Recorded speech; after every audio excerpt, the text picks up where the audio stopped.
សមត្ថភាពខ្លាំង print បានគ្រប់ទំហំហើយមាន resolution ខ្ពស់ទៀត នោះគឺម៉ាស៊ីន print HP design ចិត្តទេ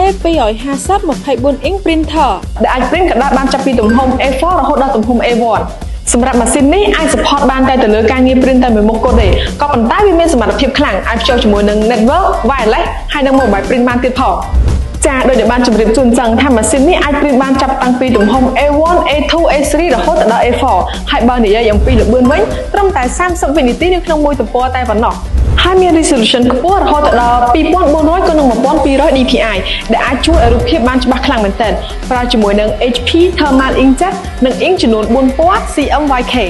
សម្រាប់ម៉ាស៊ីន print មួយនេះវាស័ក្តិសមខ្លាំងមែនទែនចំពោះការងារ printing shop, advertising, construction company ហើយនិង architecture ដែលត្រូវការ print ប្លង់ឬក៏กระดาษរឹងដូចជា certificate ឬក៏ leaflet និងឯកសារផ្សេងៗអ្វីដែលកាន់តែពិសេសមានការធានាជូនរយៈពេល1ឆ្នាំពេញឯណោះដែលមានលក់នៅបណ្ដាហាងចែកចាយទាំងអស់របស់ក្រុមហ៊ុន ECI Distribution ទូទាំងប្រទេសកម្ពុជាដែលមានអាសយដ្ឋាននិងលេខទូរស័ព្ទដូចខាងក្រោម